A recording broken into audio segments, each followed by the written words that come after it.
O texto desta manhã você encontra, o primeiro está em Deuteronômio, por favor, abra sua Bíblia. Quinto livro do Pentateuco, Deuteronômio capítulo 34. Pode deixar, por favor, tua Bíblia aberta.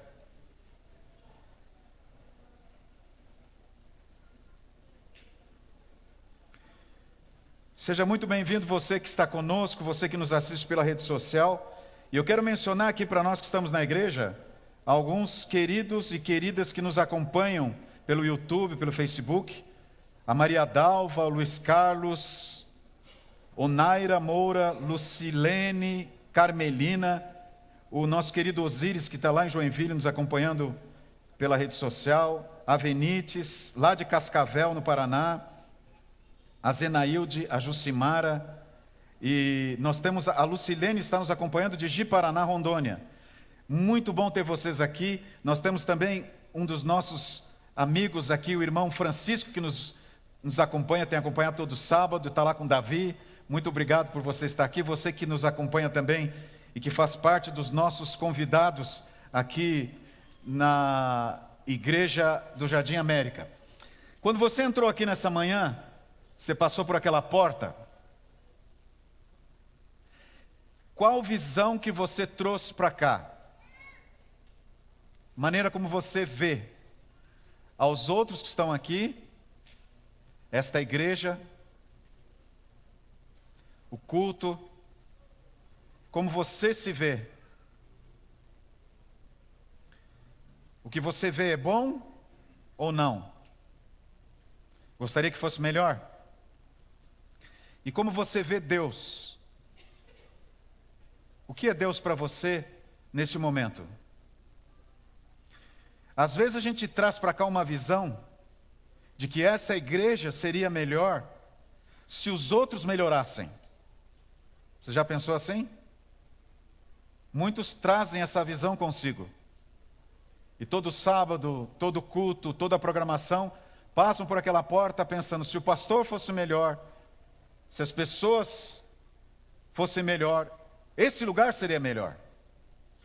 Mas será que é esse o caminho? É essa a visão que nós temos que ter? Eu quero ler com vocês esse texto de John Maxwell.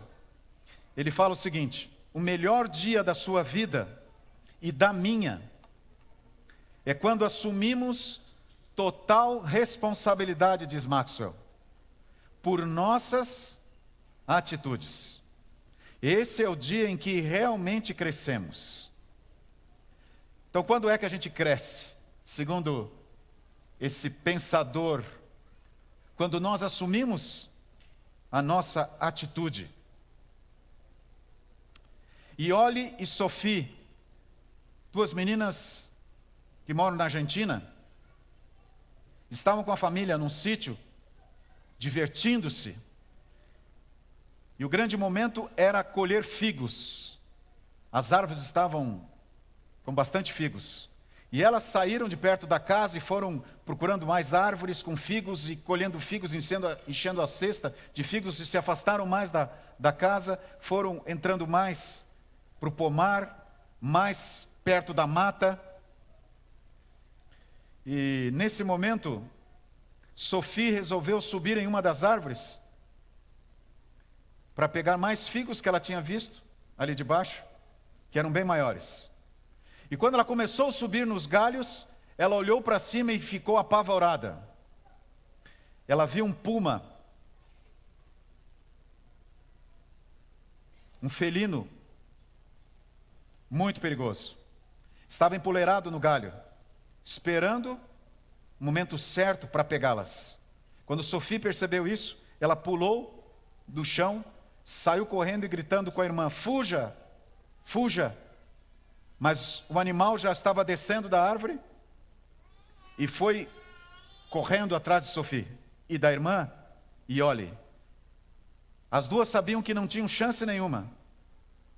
O animal é muito rápido, 70 quilos de fúria. E quando elas estavam tentando fugir do animal, elas perceberam um vulto branco que veio na direção delas e passou como um raio perto delas.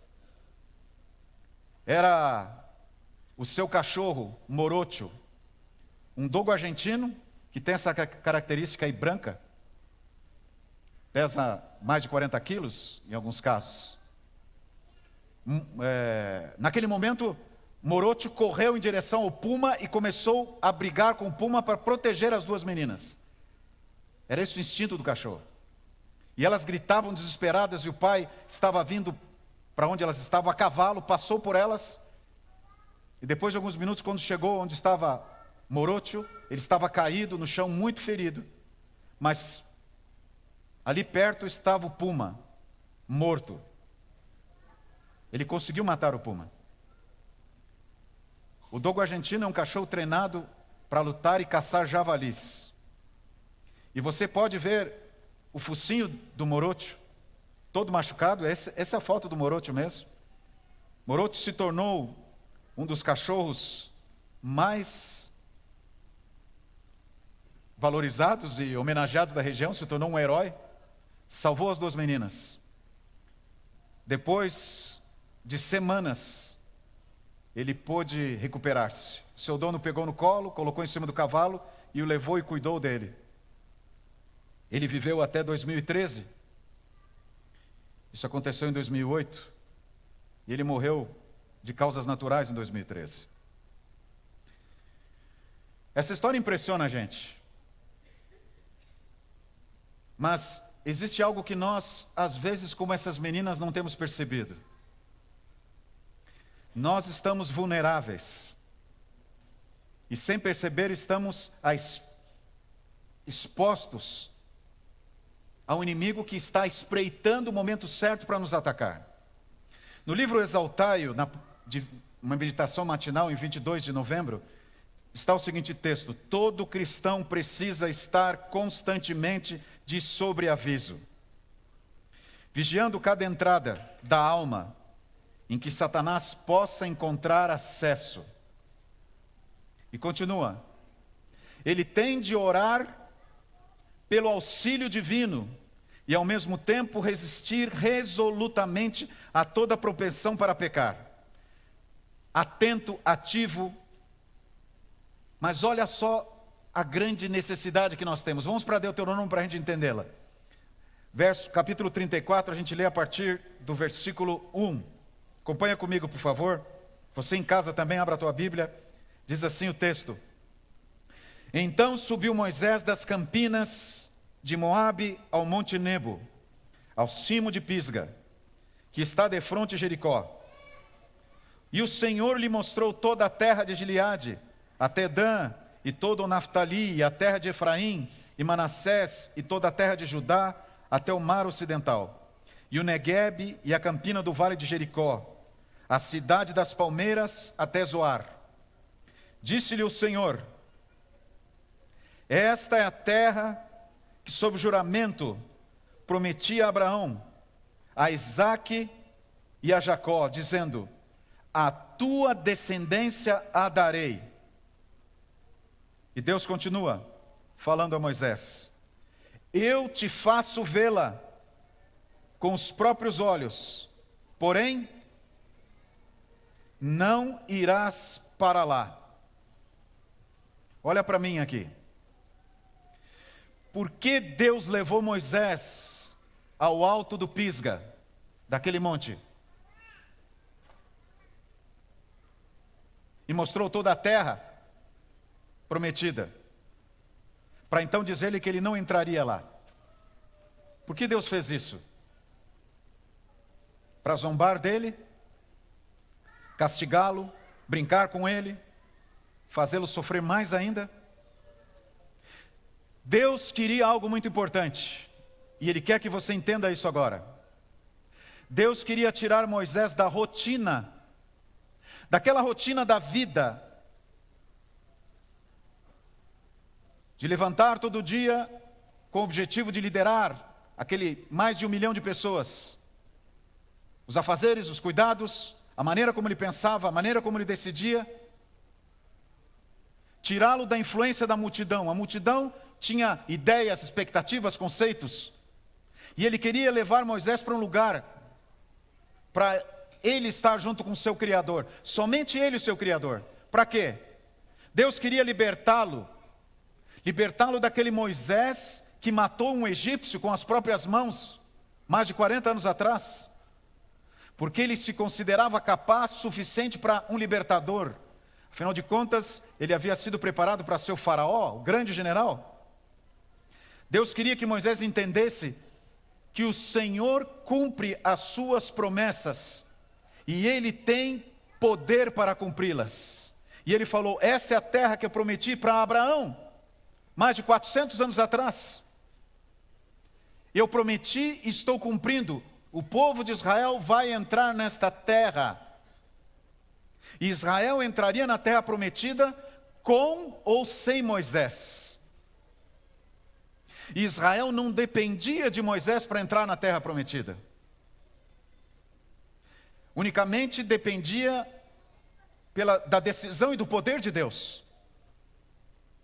E Deus queria que Moisés entendesse que ele jamais promete o que não irá cumprir. Aquele servo precisava ter a nova visão que somente o Senhor podia oferecer. Moisés se perdeu na sua própria interpretação, na sua rotina religiosa, a ponto de tomar a frente da ordem de Deus. Quando era para falar a rocha, ele bateu, mas por trás disso estava a pretensão, a autossuficiência. O ímpeto de um líder que durante alguns minutos resolve fazer as coisas do seu jeito e toma o controle de Deus e assume controle por si só. E o que isso tem a ver comigo? Então agora nós vamos para Colossenses. Colossenses capítulo 3, versos 1 a 3. E se segure aí no banco, porque Deus tem uma mensagem para você e para mim agora. Vamos trazer agora para o nosso tempo, para a nossa realidade. Colossenses está no Novo Testamento. Gálatas, Efésios, Filipenses, Colossenses, antes de Tessalonicenses. Nós vamos ler o capítulo 1 e os versos 1, 2 e 3. Diz assim: portanto, se fostes ressuscitados juntamente com Cristo, e agora vem o conselho de Paulo, buscai as coisas lá, da onde? Do alto, onde Cristo vive, assentado à direita de Deus. E o apóstolo continua: pensai nas coisas lá do alto, não nas que são aqui da terra, porque morrestes e a vossa vida está oculta juntamente com Cristo em Deus. Colossenses é uma epístola de apenas 4 capítulos. E menciona 19 vezes a palavra Cristo e 58 vezes outras palavras relacionadas como Senhor, Jesus. A palavra Jesus é a coluna vertebral da epístola. É que Paulo era um apóstolo cristocêntrico. Todo cristão precisa ser cristocêntrico. Apesar disso parecer uma redundância, cristão cristocêntrico. Mas Paulo nos ensina nesta epístola que Cristo é o princípio, o meio e o fim da vida do cristão. E querido, entenda, tudo mais, segundo Paulo ensina, é o resultado de Cristo como base, o principal, o primeiro na sua vida. Quando você está com Cristo enfrentando tudo, você consegue avançar. Jesus nunca prometeu nesta vida que você não teria problemas. O que ele prometeu é que mesmo com problemas você não estaria sozinho. E Paulo inicia o sermão, a reflexão do capítulo 3 dizendo, e usando uma palavra, portanto. Por que Paulo acha que no capítulo 3 ele abre a conversa usando essa expressão portanto? Porque é uma conclusão. O capítulo 3 é uma conclusão do que ele vem falando desde o capítulo 1. E desde o capítulo 1 Paulo fala, Cristo tem que ser o primeiro, Cristo em você, Cristo acima de tudo. E parece que não tem necessidade falar isso para uma igreja que se diz cristã, nós somos cristãos. E aí Paulo reflete e nos chama a atenção para a gente definir isso. Onde está Cristo? Onde está Cristo, segundo Paulo diz? No alto, junto do Pai. Então nós somos instruídos a manter o pensamento nas coisas do reino de Deus, não nas coisas aqui da terra. E eu creio que neste momento, você que está aqui comigo e você que me assiste, é o maior desafio, nos desligarmos das coisas aqui deste mundo. E Paulo justifica, quando você ressuscitou, quando você foi batizado, o tema principal e mais importante da sua vida passou a ser Cristo. A tua mente e tua visão não são aqui da terra. Por isso que a gente começa a ficar incomodado, se sente inquieto, e às vezes até num culto é difícil para nós, porque as coisas não se encaixam, os valores, as ideias, aquilo que esse mundo valoriza, não tem nada a ver com aquilo que Cristo nos ensina. Tua mente e tua visão não são desta terra. Assim tem que ser. Tua vida está escondida em Deus. Mas Paulo diz, primeiro precisa ressuscitar em Cristo. Primeiro precisa ser batizado nas águas. E aí, pelo processo de transformação, você passa a viver mais olhando para Cristo e menos para si mesmo e para esse mundo. Uma coisa, querido, é ver a vida de baixo e a outra coisa é ver a vida de cima. Eu e a Silmara moramos no 12º andar. E às vezes eu vou na minha sacada, o meu apartamento fica próximo a uma avenida, duas avenidas em São José dos Campos. E no final da tarde, em alguns momentos do dia, é comum a gente ver um engarrafamento ali. E quando eu estou lá de cima, eu vejo as pessoas buzinando, alguns desesperados ali na avenida, por causa do trânsito. E lá de cima eu consigo ver acessos, ruas ali próximas, que teriam acesso para essas pessoas, e eles poderiam fugir do trânsito, mas eles não sabem isso. Eles não conseguem ver, mas eu vejo. Por que eu vejo? Porque eu estou olhando de cima, uma visão que eles não têm.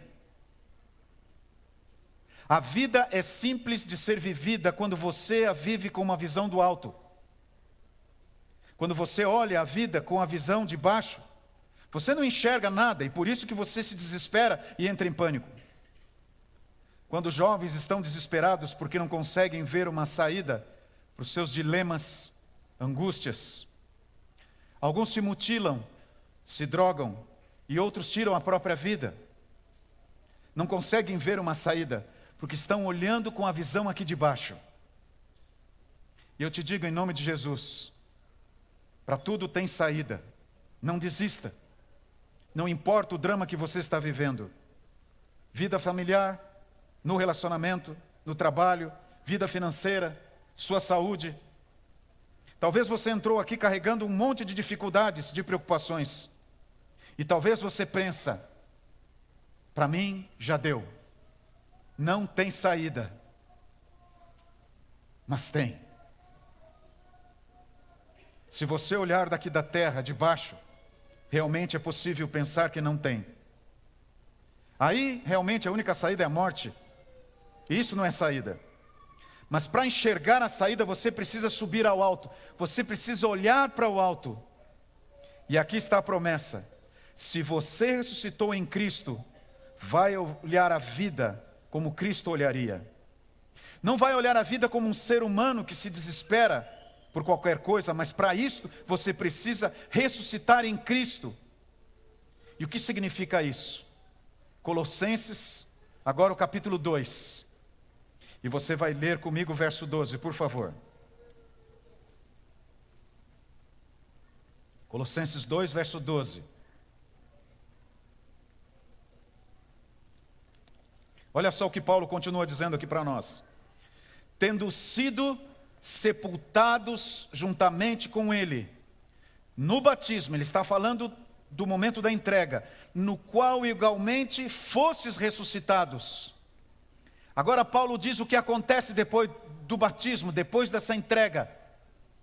Ele fala, mediante a fé no quê? No poder de Deus que o ressuscitou dentre os mortos. No tanque do batismo você morre. e o dunamis, que do grego, essa palavra poder, daí que vem a palavra dinamite, é um poder que não é inerente em você, mas é um poder de Deus. E o grande problema é que nós deixamos de olhar para Deus, depois que nos batizamos, entendemos que a missão está cumprida, e seguimos a nossa vida numa rotina tão comum como tínhamos antes, olhando aqui para baixo, fazendo planos para cá, esquecendo dos planos de Deus, não olhando mais para Deus. O poder de Deus é o que nós precisamos, olhando as coisas do alto, e não viva considerando as coisas dessa terra. Estas coisas daqui podem ser necessárias, mas não são o mais importante ou prioritário. Mas se você enxergar que estas coisas não são as mais importantes, para isso, você precisa estar no alto. O livro Exaltai-o, de 22 de novembro, diz: pela coragem, pela fé, por perseverante esforço, ele pode vencer. Deve lembrar-se, porém, de que para alcançar a vitória, Cristo precisa permanecer nele e ele em Cristo. Só então você tem a visão de Cristo, a mente de Cristo. E diz o verso 3, você está escondido em Cristo.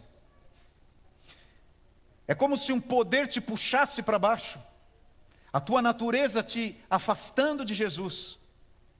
Mas enquanto você olha para cima, Deus tem poder para mudar você. E você pode decidir se esconder em Cristo, se proteger em Cristo. Essa é a grande diferença. Por que ter medo da vida? Esconda-se em Cristo. Se agarre com Ele, simples assim. Como uma criança se agarra no pai quando está com medo. Quando o peso da vida machuca você. Quando você se sente sozinho, quando as ruas da sua vida ficam desertas. Quando aqueles que diziam que amavam você, abandonaram você. Quando você não tem para onde ir. Esconda-se em Cristo. Moisés provavelmente chorou quando Deus falou: você não vai entrar na terra. Moisés ainda trazia consigo a visão lá de baixo, a rotina lá de baixo, os costumes lá de baixo, as conversas das pessoas lá de baixo. Pediu para Deus revisar a situação.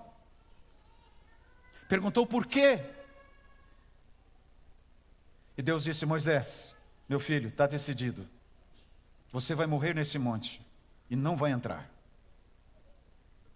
Ele aceitou a decisão do Senhor, porque ele estava escondido nele.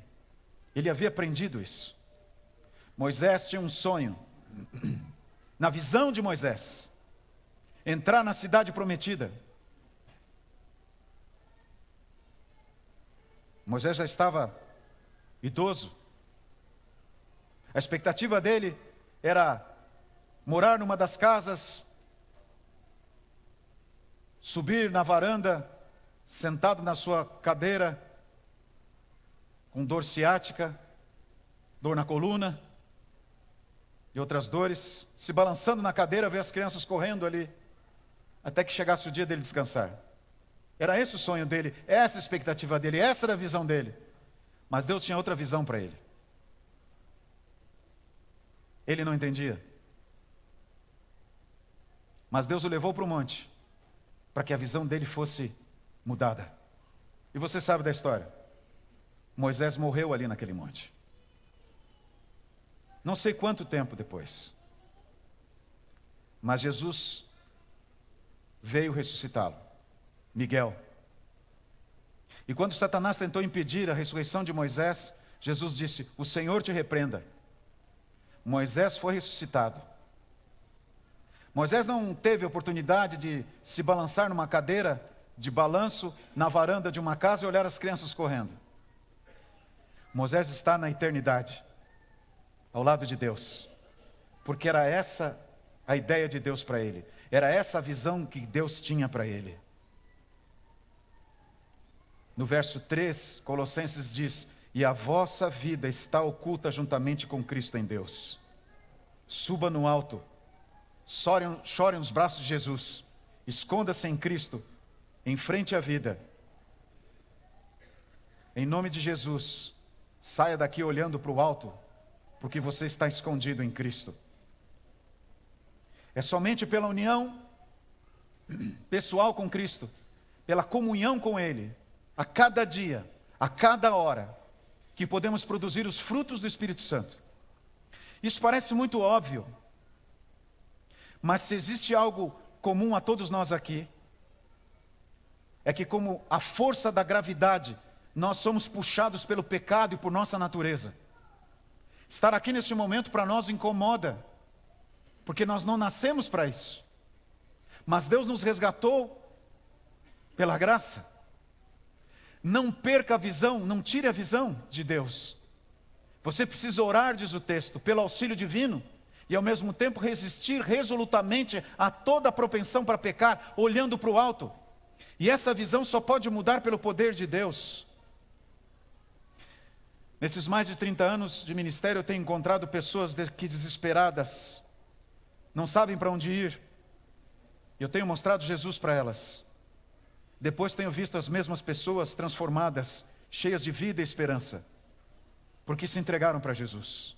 Entregar a vida a Cristo não é uma palavra romântica, não é usar um amuleto, um símbolo do cristianismo, um adesivo no carro. Este mundo, depois do pecado, é mau e perverso e tenta nos puxar para baixo. Mas eu quero convidar você a olhar para Jesus. O último texto dessa manhã, Gálatas 5, 16 e 17. O texto diz assim: mas vos digo, andai no Espírito, e jamais satisfareis as concupiscências da carne. Porque a carne milita contra o Espírito, e o Espírito contra a carne, porque são opostos entre si. Para que não façais o que porventura seja do vosso querer. Nessa luta da carne contra o Espírito, nessa luta da tua natureza, que parece prevalecer, que não quer que você obedeça a Deus, que quer que você continue com essa visão humana. Deus está aqui nesse momento agora, Jesus está aqui nesse momento agora, para libertar você, para que você não faça mais o teu querer. Olha para cima, olha para o céu. Esta é a visão que nós temos junto de Jesus que está ao lado do Pai. Não é para esse mundo que nós temos que olhar, para que não façais a vontade humana. E será que Deus te aceita? Será que Deus te recebe? Será que Deus te entende? Será que Deus te conhece? E eu falo mais nesse momento agora. Será que Deus te ama? Será que Jesus te ama? Você acredita nisso? Jesus te ama mesmo sabendo quem você é? Os pecados que você cometeu essa semana? Será que Jesus aceita você? Você sentado aqui numa igreja, você na frente de uma tela, vendo um sermão, será que Jesus se importa com você? Eu me lembro quando a Silmara me avisou que estava grávida. Era o nosso primeiro filho. E eu fiquei muito impressionado. E fiquei todo bobo. Eu estava com 23 anos. E nós começamos a acompanhar o crescimento desse bebê. E foi crescendo, a Silmara foi aumentando de tamanho. Primeiro filho, descobriu que era um menino. E ela ficou preocupada, muito preocupada. Porque a Silmara, você sabe, eu já contei aqui, ela sempre viveu no sítio do meu sogro, lá na fazenda. Quando ela nasceu, meu sogro pegou aquelas balanças de que a gente pesa cereal, assim. Pesou a Silmara e deu 4 quilos. E eu disse para ela, pois é, eu ganhei de você, eu nasci com 4,600. Ela pensou, que tamanho vai ser esse menino? Mas aquilo foi tão bom. Chegou o dia, nós fomos para o hospital e o Marquinhos nasceu. Todo aquele momento, as contrações, aquilo que as mães sabem, como são esses momentos. Tudo parecia que não tinha importância. E a Silmara, ela queria ver o filho. E o doutor Natanael pegou Marquinhos no colo, entregou. E sabe o que a gente queria saber? Nós perguntamos. O que será que nós perguntamos? No peso não, pastor. Pelo tamanho a gente já viu que não era pequeno. Mas nós perguntamos uma coisa: é perfeito?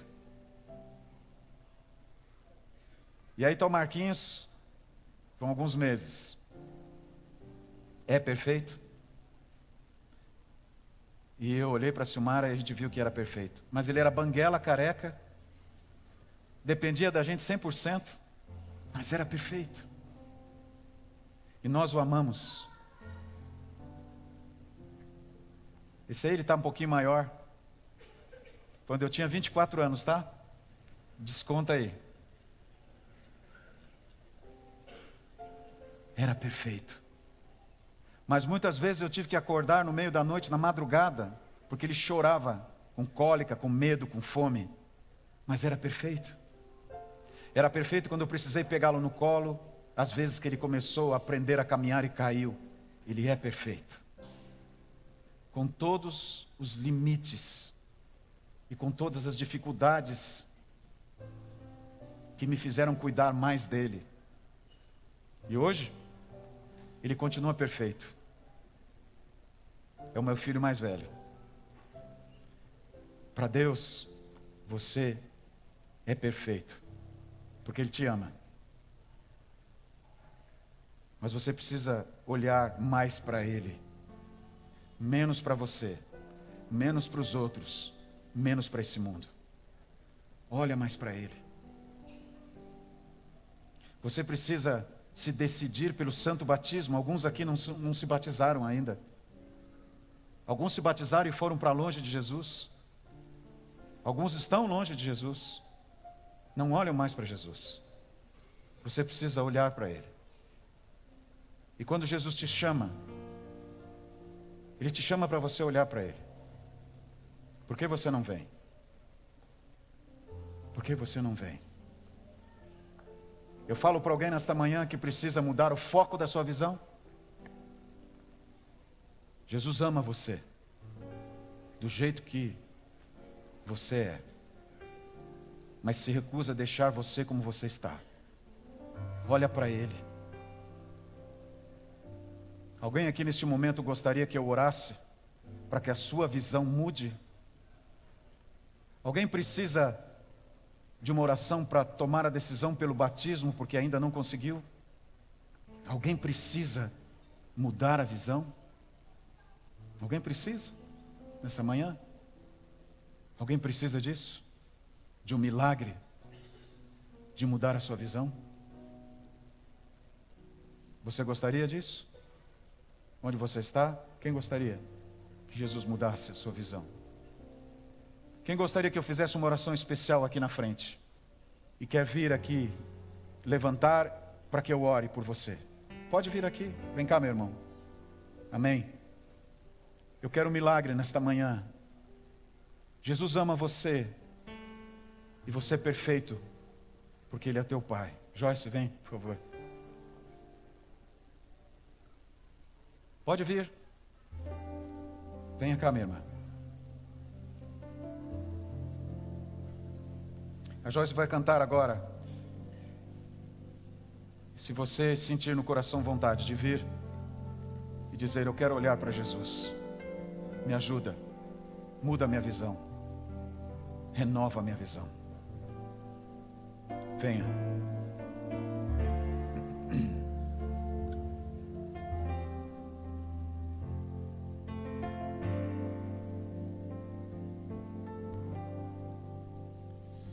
Quando Jesus te chama e tu não vens, pra onde vais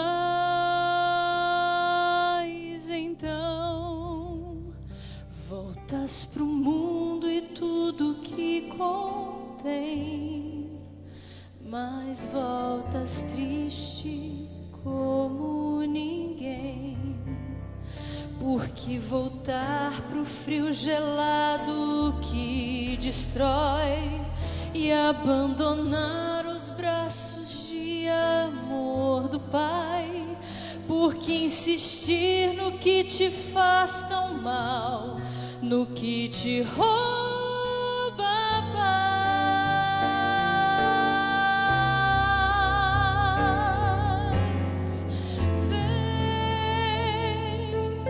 Vem pra Jesus, vem pra Jesus. Agora é o momento, não podes deixar pra depois.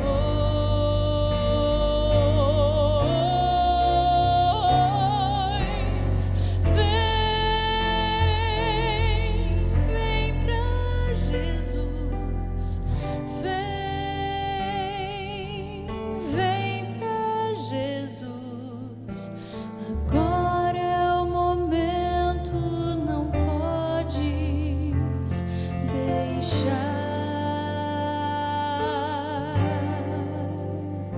pra depois.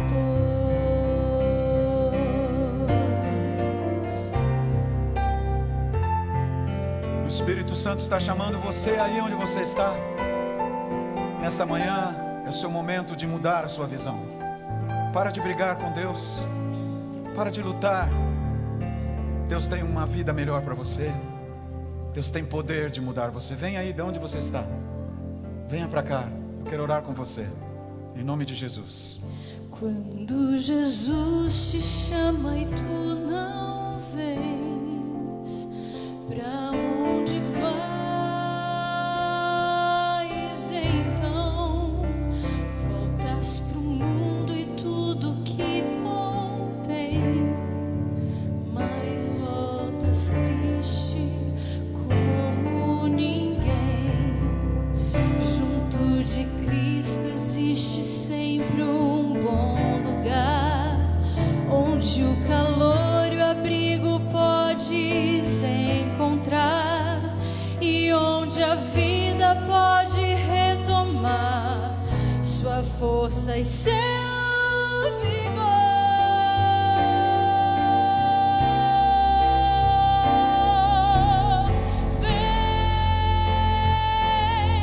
Vem pra Jesus,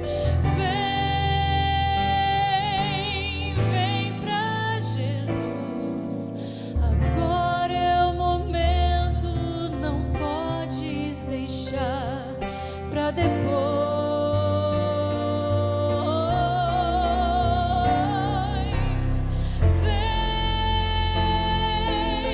Vem pra Jesus,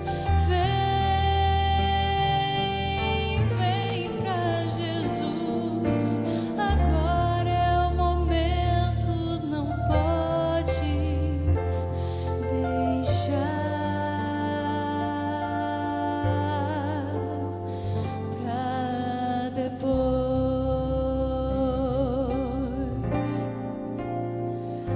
Quando Jesus te chama e tu não vens, pra onde vais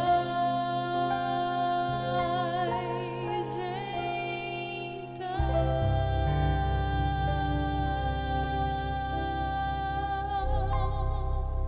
Obrigado, Joyce. Eu quero orar com vocês agora. Alguém mais gostaria de vir aqui perto? Dizer: Senhor, faça um milagre agora. Não, Luciano? Deus tem poder. Não duvida disso. Ele ama muito você, como você é. Mas se recusa a deixar como você está. Fecha teus olhos. Pai querido, é impressionante a maneira como Tu nos trata. É impressionante a maneira como somos amados por Ti. É tão impressionante que a gente não entende. Porque a gente sabe que Tu conheces tudo de nós. E ainda mesmo assim não desiste de nós. Perdoa-nos, Senhor. Perdoa-nos porque achamos que sabemos o que é melhor. Porque olhamos para lugares que não devíamos olhar. E temos uma visão que Tu nunca quiseste para nós. Perdoa-nos. Renova a visão dá-nos uma nova visão. Nos ajuda a olhar para o céu, para Jesus que está junto contigo, que está agora intercedendo por nós no Santo dos Santos, no santuário, conforme a tua palavra nos diz. Aqui estão filhos e filhas que vieram nesta manhã por um milagre do Espírito Santo, o nosso Consolador, que ouviram a tua voz e que querem mudar sua visão, querem olhar para o alto, querem estar escondidos em ti, querem que o poder, o dínamos, seja teu, não nosso, não dele, não dela. Então agora, Senhor, em nome de Jesus, repreendas o inimigo e suas hostes e anjos caídos, e nos liberta, nos dá a tua paz, e pelo teu poder, nos transforma. Em nome de Jesus.